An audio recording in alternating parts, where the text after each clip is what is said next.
Tudo bom, pessoal? Nós vamos falar hoje sobre os programas sniffers de rede, especificamente sobre o Wireshark. Um sniffer de rede é um analisador de protocolos. É um software do tipo passivo que analisa o funcionamento de como está a nossa rede. Um dos mais conhecidos e mais famosos é o programa Wireshark. É um programa software livre, tá?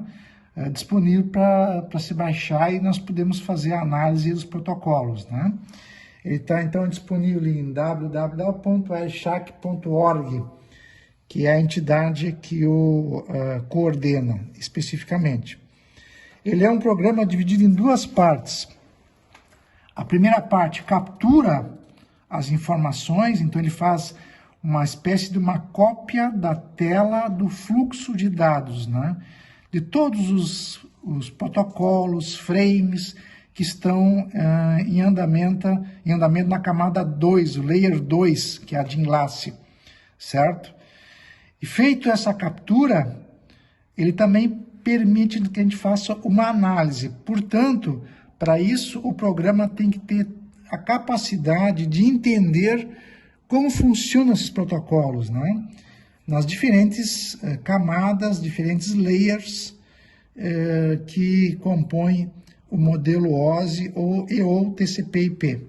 Então, essas duas partes é que definem o comportamento, o funcionamento do Wireshark.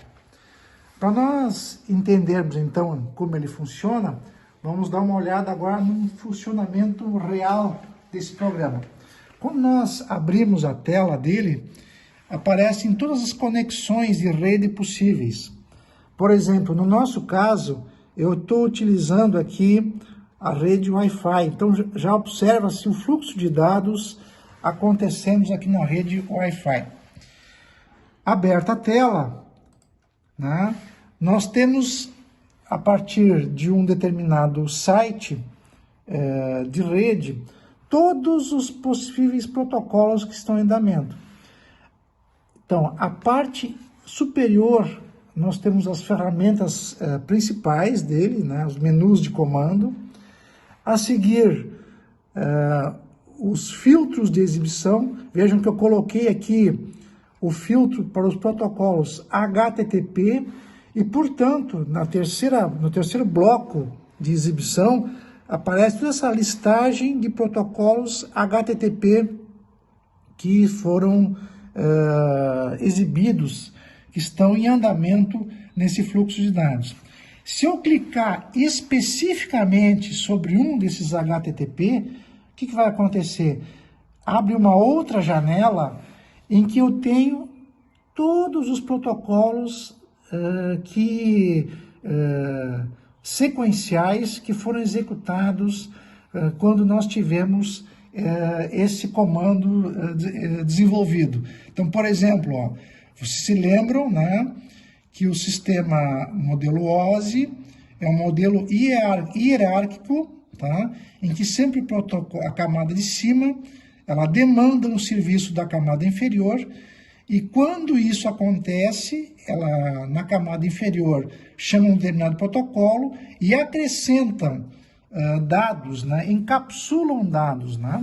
Então vejam, quando eu chamei aquele HTTP, ele imediatamente começa a sequencialmente, né, hierarquicamente, chamar os protocolos das camadas inferiores. No caso aqui o TCP, o IP, foi executada uma chamada para a Ethernet 2 e assim por diante, né? E por fim, na última parte do programa, eu tenho todos esses pacotes em conteúdo hexadecimal, né?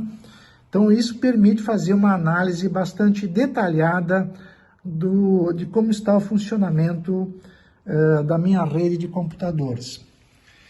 O programa Wireshark, então, é um programa livre e ele demanda sempre uma ação passiva, ou seja, eu tenho que inicialmente abrir algum outro programa, por exemplo, um browser de internet, para que a partir daí ele execute as suas análises e as suas capturas, né? eu gostaria de mostrar para vocês 3 livros muito interessantes sobre o Wireshark. Esse guia prático, tá? Que tem informações bem específicas e detalhadas sobre o programa. O outro é Introdução à Análise Forense em Redes de Computadores. O Wireshark é um programa que serve tanto para hackear, mas também serve para analisar como que foram realizados esses grampos, né? E as técnicas e ferramentas utilizadas para tanto. E por fim, um livro que chamado Análise de Pacotes na Prática, usando o Wireshark para solucionar problemas de rede do mundo real. Então, esse é um livro bastante detalhado que apresentam como os pacotes funcionam e como se pode fazer a análise com a Wireshark. A seguir, também nós enviaremos para vocês um laboratório em que vocês vão baixar o Wireshark, instalá-lo e executar um conjunto de análises para entender o funcionamento desse programa. Obrigado.